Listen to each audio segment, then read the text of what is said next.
Hello and welcome back to the Shaman quest chain for Legion. We are back in the Maelstrom and today we are doing the artifact quest line for the restoration weapon Sharas'Dal, Scepter of the Tide, or of the Tides of Tides, that's the name. For this we will be using our resto spec and we'll be using the weapons that we bought in the last episode from the vendor here. Oh, let's make sure we use the actual intellect weapon and we're going to use those to heal in this episode. Let's go and have a chat with Agra, the Shaman Trainer. Mokra. And wife of Thrall. In the past, I have guided my husband Goel among the path of the Shaman, but for his next ritual, he walks alone. What of you? What is your path? Will you be a force of nature, laying waste to our foes? A font of wisdom, discerning and fulfilling the will of the spirits? A healer, soothing the troubled and lifting up the meek? I tell you the truth. A true shaman must be all of these things. I see that you walk many paths, as a true shaman should. 2 mighty artifacts are already in your possession. To seek a third would not be greed. It would be the fulfillment of your destiny, the completion of a circle. Speak with me, and together we will unlock your fullest potential. May the spirits watch over you. Now, this is the final artifact we're going after for the shaman. This is Sharas'Dal, the Scepter of Tides. It is said that Queen Azshara wielded a scepter that had command over the sea and the waters of life. Erunach has long sought the location of this artifact, and one of his shaman was close to finding it when he disappeared. Has she found it? Could the legends be true? What could such an artifact do in the hands of a talented shaman? The path ahead is clear. Your allies await you on this ledge. May the spirits walk with you, Farseer. Go with honor. Now this is Erunach Stonespeaker. He is involved in a lot of the quests you do down underneath the sea in Vashir.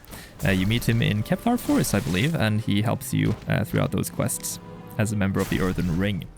He's also a Broken, formerly a Draenei, but he lost his connection to the light and he was malformed into this creature as he is currently. And he is... Oh, here. Let's have a chat with him. I assure you the legends are true. Sharas'Dal, the Scepter of the Tides, was forged around living waters of the Well of Eternity. It gave Azshara dominion over life itself. I have sent shaman throughout the world looking for it, but the only one who to ever find it has gone missing. Wave speaker Adelaide said she had tracked the scepter to the ruins of Vashir, but we haven't heard from her since. Grazok, come with me to the ocean depths. Let's track down our missing shaman and get that artifact. Do not let the darkness triumph. Let's jump into the bubble then. This way. I spent many months in the depths of Vashir during the Cataclysm. It is like a second home to me now.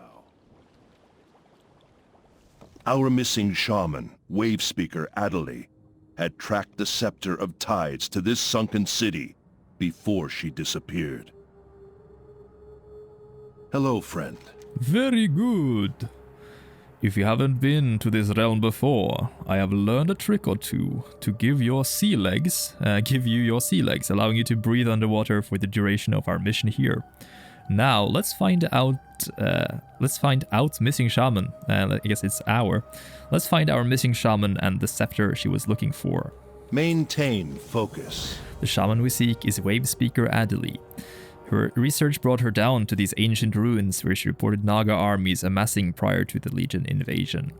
The last I heard, she had located Sharas'Dal, the Scepter of Tides, and she then went silent. Grazok, search for clues to her whereabouts among the lower levels of the ruins. Beware the Naga patrols. Find your center. Now, as you can see, we currently swim just as quickly as we run. This is Vashir, a underwater zone involved in the Cataclysm. That's kind of what he referred to when he asked whether you've been here before or not. We gained the sea legs buff. Movement speed increased by 66% while underwater. Not sure if we can use the mount here during this quest. Let's see here. We do have a couple of mounts that work underwater. For example, the Fathom Dweller and the Sea Turtle. We're going to try out... No, we can't use the Vashir Seahorse. Not sure how well the Fathom Dweller will do here. Not sure if that is a speed increase. But this mount you can get from doing the Cosimoth quest chain, which you... we'll be able to do once you reach level 110. I have a video on how to do that on the channel if you want to check that out. Just search for Cosimoth. Okay, so this area is a Naga, old Night Elf ruin. As you can see, this area used to be above ground before the Sundering happened and the Well of Eternity tore the world asunder. And this turned into a Naga city called Vashir. I believe it's named after Lady Vash. Lady Vash was one of the followers of Illidan during the Frozen Throne campaign. She's a Naga. And one of the bosses in the Burning Crusade expansion. Man, fighting as a restoration spec is difficult. But let's go over here to the Tidestone, or Wavestone. Adderley spoke of a powerful wavestone. I see now what she meant. The auras surrounding the stone would cloak one's movements from Neptulon, allowing the Naga to slip into his domain undetected. Now the next part of the next clue is here underneath all these kelps on the large area underneath the big ruin. And here you can see the entrance to this building is.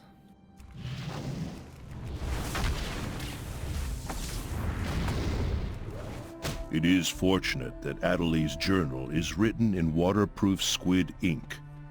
It will detail her search for the scepter. I will need time to look this over. Bring it to me. Now the next clue is over here in these ruins. We see the sea scrog here, Rangalag. Oh, hello, Draenei. Naga, sorry. The Rangalag here is apparently stretching towards this stuff. It apparently belongs to Adderley. That is Wavespeaker Adderley's staff. It is attuned to the Abyssal Maw. Perhaps Sharas'Dal is in there? I warned her not to go there alone. All the clues indicate that Adderley tracked the scepter into the Abyssal Maw. The trail is easy to follow. Perhaps too easy. We may be walking into a trap. The elements listen. You report your findings to Aronach, who listens distractedly while flipping through the journal you located. So, the Naga have conscripted sea giants to their cause. This is disturbing. Adderley's journal confirms my fears. The Naga have infiltrated the Abyssal Maw once again, and this time they have a powerful weapon with them, Sharas'Dal. Our task is clear. Wavespeaker Adderley tracked Sharas'Dal to the Throne of the Tides within the Abyssal Maw, then disappeared. Grazok, we have to go after her. We are almost certainly walking into a trap. But the elements are with us, my friend. The Naga will not expect a shaman of your caliber. Swim to the Throne of the Tide to the northwest, within the abyssal depths. I will join you once we are inside. Let's find our missing shaman and get that artifact. Keep. We should make our way to the Throne of Tides within the Abyssal Maw, where this scepter awaits. We must be careful. I fear Neptulon's realm may be compromised. No, so we need to swim all the way up here. You can see there is a sort of a crack in the ground here, leading from Nespira, this giant old creature, towards the abyssal depths. And in here we have the abyssal breach, which leads us into the abyssal maw. The abyssal maw is like the other plane, similar to the deep hole. As you can see, this is like the realm of Earth. And within there, within the Abyssal Maw, we have the Throne of the Tides. Abyssal Maw, fun fact, was supposed to be a raid back in the Cataclysm, but it was scrapped. And all we got was this little dungeon here, known as Throne of the Tides. And Aronach here, he was there before. He is one of the boss fights, if you didn't know. He was possessed by Mindbender Gursha. And we have to take care of this Mindbender and rescue Aronach inside the dungeon. An optional boss, in fact. After his valiant efforts at the Abyssal Breach, Earthen Ring Shaman Aronach Stonespeaker was abducted by Naga forces and enslaved by Mindbender Gursha. It is feared that this parasitic aberration has taken full control over Aronach's mind, body, and devastating shamanic abilities. So a lot of people dislike Vashir, but you can take a look at the scale of this area with the new longer view distance, and it looks amazing. Look at this. You can truly feel the depths here as we approach the small whirlpool there at the bottom, or the giant whirlpool at the bottom. It looks just a little smaller from up here. Man, this place is so expansive. It's massive.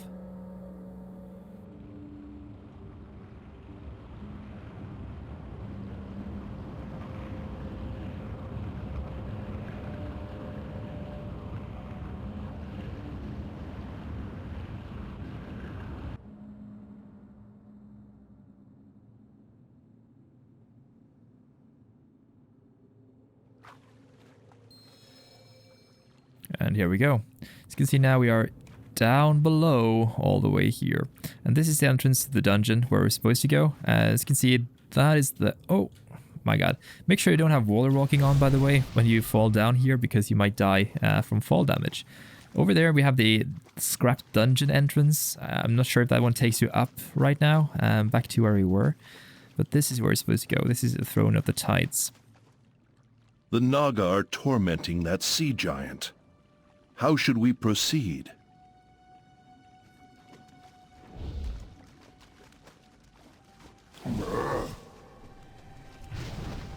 Fear not, my enormous friend. The earthen ring is here. We mean you no harm, giant. They control us. They kill. Shaman, speak with him. Perhaps we can gain a new ally down here. Tiny friend. I am Grash, son of Grashalashar. The Snake Witch controls us with magic stick. Those who fight, she takes away to kill. Have you come to kill Snake Witch? Well, who is Snake Witch? She calls herself Lady Zithrine. She has many snakes who follow her, snakes on her face. She claims Water Throne for her queen using magic stick. We seek the magic stick. What does it look like? Grash frowns. Magic stick is very old, very powerful. It is made of living water. Snake Witch says the magic stick came from her queen. It speaks to the sea. Sea monsters obey the stick. It heals their wounds. Stick fill the heads of giants with dark and pain. The dark comes from the witch, not the stick. Interesting. We are looking for a shaman. Shaman? Like little one who speaks to water and storms? Yes, Grash has seen her. She fights the Snake Witch and loses. Snake Witch keeps her alive, says stupid people will come for her. Haha, Snake Witch is the dumb one. No one's stupid enough to come for Shaman Lady. This is great. Join us, we will kill the Snake Witch and take this magic stick. You will kill Snake Witch. You will take away magic stick. Yes, Grash will help. Let's go. Well done, my friend. He has seen our missing shaman and the artifact we seek. Now we must find a way through this ice barrier. So we have a tank and we have a DPS, and we are going to be the healer of this small little micro dungeon. Well, that will do.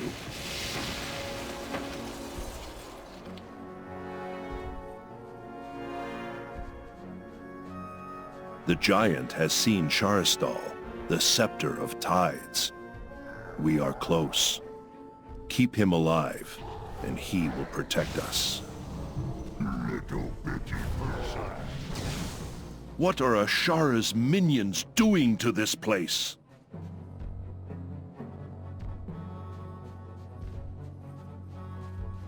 The Scepter of Tides. It's here. I found it. They're using it to whip creatures of this realm into a frenzy. Sharas'Dal is held by Lady Zithrine. She was using me as bait. We should turn back. This whole realm is a trap. You underestimate the shaman I have brought. A storm is coming. Something is near. Something big. Little bitty person. There is Snake Man in next room. Big Snake Man. Grash can smell the fish breath. Everyone's ready. Grash, smash the ice wall. If the scepter is here, this may be our only chance to capture it and turn its power against the Legion.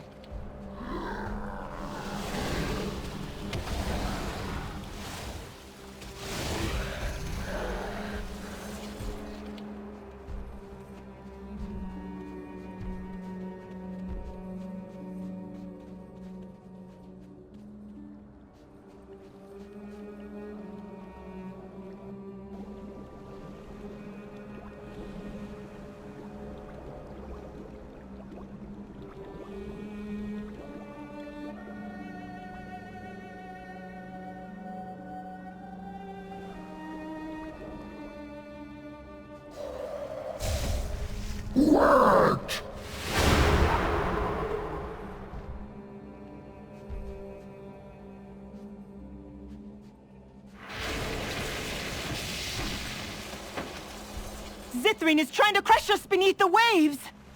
Shaman, lead Grash forward. He can act as a breakwater for us. Tiny friend! Sharas'Dal, the Scepter of Tides, is steeped in legend. Through its power, Azshara enabled her followers to live in the sea. Is it dangerous? Person. It has dominion of the waters of Azeroth, the very stuff of life. In the right hands, it could be a font of healing instead of corruption.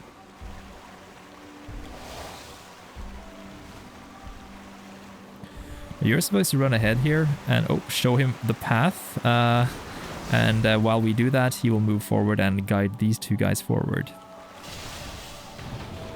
Sharas'Dal is mine, for the glory of my queen alone!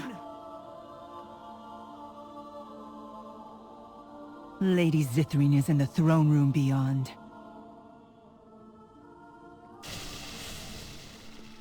Tiny friend! The Snake Witch. She's inside. Grash is afraid. The Snake Witch will try to control Grash with her magic stick. I promise to protect you, Grash. Smash your way inside. Okay!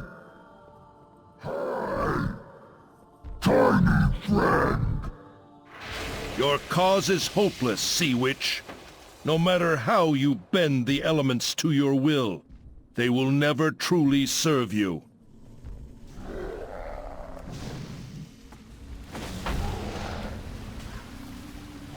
Now, when she tries to control Grash, you want to interrupt the spell casting. I'm not sure what happened now, but he's just standing around, so the pathing here might be a little bugged out, but anyway, he went back there, so I guess that's not an issue. You might also want to cleanse the abilities that she uses. She will put a debuff on your guys, and she'll also do heavy AoE damage. You have to spread around your heals. It's over, Zithrine. Tell us, what did Azshara plan to do with this realm? I will tell you nothing!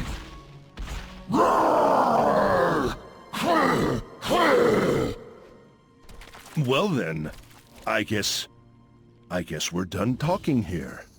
Dead now! Take up the scepter, Shaman. You have earned it.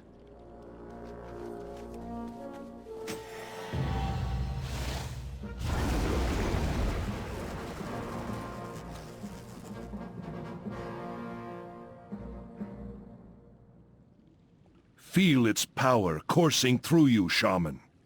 The waters that Azshara tried to turn against us are now yours to command. Magic stick! Come, let us return to the others. I never thought I would someday long for the peace and quiet of the Maelstrom. May the ancestors watch over you. So the legends of the Scepter of Tides were true, Grazok. It lifts our spirits to have such a powerful artifact in the hands of the Earthen Ring. And now we're back here. Let's take a look at the weapon here. We have the Sharas'Dal, Scepter of the Tides, and we have the Shield of the Sea Queen. Reference, Sea Queen being Azshara here. They drifted into the abyss, but Azshara and her Highborn remained unbroken. The darkness around them was absolute, and so the Queen willed Sharas'Dal to bring them light. As the ocean crushed the life from their bodies, ancient creatures stirred in the darkness. Their whispers flowed through the currents, their powers wrapped tight around the Queen and her servants. And this goes into the creation of the Naga. As you can see, it refers to the older ones, the old race that lived down there, which refers to the old gods and the creatures of the old gods underneath the sea. Let's go and actually infuse the weapon and take a look at the talents or the artifact traits of the weapon. First of all, we start out with Gift of the Queen. Heals up to 6 injured allies within 12 yards for lots of health, and increases their maximum health by 10% for 6 seconds. Let's try it out and see how it looks. Oh, let's not be in wolf form. Come on, here we go. This is an AoE targeted ability. Creates a wave of water like that. Beautiful. We invest a point in Grace of the Sea, increases all the healing you do by 6%, flat bonus, and Wow, look at this. So nice. Other gold traits we get are title pools. Riptide has a chance to summon a title totem at the target's location, which heals nearby allies for lots of health. Similar to the healing stream, I believe. We also have cumulative upkeep. Every time your healing tide heals an ally, that ally gains 10% increased healing received from your healing tide. So you can keep casting healing tide and it'll give them lots of health. Queen's Decree, healing stream totem, heals each affected ally for an additional amount of health over 6 seconds. Very nice. Appearance-wise, we start out with the Scepter as it is right now, and the shield. Get a green fell version, a yellow version, and a purple one. Eventually it turns into Scepter of the Deep, which looks amazing. It gets some orbs, as you can see, surrounding it, and the water effects. Green one, purple one, and yellow one as well. Titanborn is a Titan version of the weapon. Not one of my favorites, but anyway, if you want to go for like a more Titanic look, that's cool. And the Totem Bearer might be my favorite version of this, if we don't count the hidden appearance, which we can't see right now. And it exists in yellow, green, orange, and blue. This blue version is, oh, it's beautiful. Yeah, so that's it for the quest. The lore proportion of this quest, or actually the lore part, kind of tries to wrap things up from the Cataclysm expansion. We go back to Azshara, and we saw this interesting flavor text here about these ancient creatures that stirred in the darkness. We know that the old gods were in tide with the naga. This was kind of like one of the big reveals during the Cataclysm expansion. We knew that the naga were previously, they were supposed to be creations of the night elves because of the energy that kind of exploded during the Sundering after the War of the Ancients, when the whole world was torn apart. But now they kind of involved the old god story a bit more, and they retconned it to being that the naga, the old gods transformed the night elves into the naga. And this weapon here is one of the, it supposedly holds the water of the Well of Eternity, which makes it super, super strong. One of the most powerful artifacts, lore-wise, I believe this weapon is, in addition to the Scepter of Sargeras, of course. The Scepter of Tides is steeped in legend. Through its power, Azshara enabled her followers to live in the sea. So it might be one of the strongest lore-wise artifacts. Yeah, I hope you enjoyed this episode of the Shaman Class Questline. Next time we will be going after the rest of the campaign, and I'll hope you stick around for that. There are also other class campaigns in the playlist right after this one, so check those out and have fun until next time. Bye.